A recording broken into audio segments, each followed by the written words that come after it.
Orthodox വിഭാഗത്തിന് അനുകൂലമായ കോടതി വിധി നടപ്പാക്കാൻ മഴുവന്നൂർ സെന്റ് തോമസ് കത്തീഡ്രൽ പള്ളിയിലും പുളിന്താനം സെന്റ് ജോൺസ് പള്ളിയിലും പോലീസ് എത്തി. മഴുവന്നൂർ സെന്റ് തോമസ് കത്തീഡ്രൽ പള്ളിയിൽ പ്രതിഷേധവുമായി യാക്കോബായ വിശ്വാസികളും രംഗത്തുണ്ട്. വിശ്വാസികളെ പോലീസ് തടഞ്ഞു. അശ്വിൻ പാലാഴി ഇപ്പോൾ വിവരങ്ങളുമായി ചേരുന്നുണ്ട്. അശ്വിൻ, ഈ പ്രതിഷേധം ഇപ്പോഴുമുണ്ടോ അതോ അവരൊക്കെ പിരിഞ്ഞുപോയിട്ടുണ്ടോ? പോലീസ് സ്ഥലത്തുണ്ടോ ഇപ്പോഴും? അശ്വിൻ, എന്തായാലും നാളെ ഈ ഒരു നടപടിയിലേക്ക് കടക്കാനാണ് പോലീസ് തീരുമാനിച്ചിരിക്കുന്നത്. അതിന്റെ ഭാഗമായി ഇന്ന് പള്ളി പൂർണ്ണമായും പോലീസിന്റെ കസ്റ്റഡിയിലാക്കുക എന്നുള്ളൊരു തീരുമാനത്തിന് പുറത്താണ് രാത്രിയോടുകൂടി വലിയ പോലീസ് സംഘം മഴുവന്നൂർ പള്ളിക്ക് മുന്നിൽ എത്തിയത്.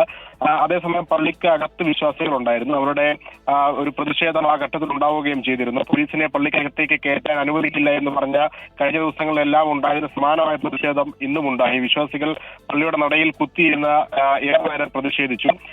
എന്തായാലും ഇന്ന് പോലീസ് നടപടി ഉണ്ടാവില്ല എന്നുള്ള ഉറപ്പിന്റെ പുറത്ത് വിശ്വാസികളിൽ പലരും ഇപ്പോൾ തിരികെ മടങ്ങിയിട്ടുണ്ട്.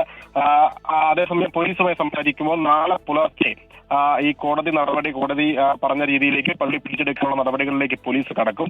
മറ്റന്നാൾ 25-ാം തീയതി ഹൈക്കോടതിയിൽ വീണ്ടും പരിഗണനയ്ക്ക് കേസ് വരുന്നുണ്ട്. ആ സമയം പോലീസ് കോടതി പള്ളികൾ പിടിച്ചെടുത്ത് ഓർത്തഡോക്സ് വിഭാഗത്തിന് നൽകി എന്നുള്ളൊരു റിപ്പോർട്ട് നൽകേണ്ടതുണ്ട് എന്നുള്ളത് കൊണ്ടാണ് ഇപ്പോൾ ഈ ഒരു കർശന നടപടിയിലേക്ക് വന്നിരിക്കുന്നത്. എന്തായാലും നാളെ പുലർച്ചെ നടപടി കർശനമായി തന്നെ മുന്നോട്ട് കൊണ്ടുപോകുമെന്നാണ് പോലീസ് പറയുന്നത്. ശരി, അശ്വിൻ പാലാഴിയാണ് വിവരങ്ങൾ നൽകിയത്.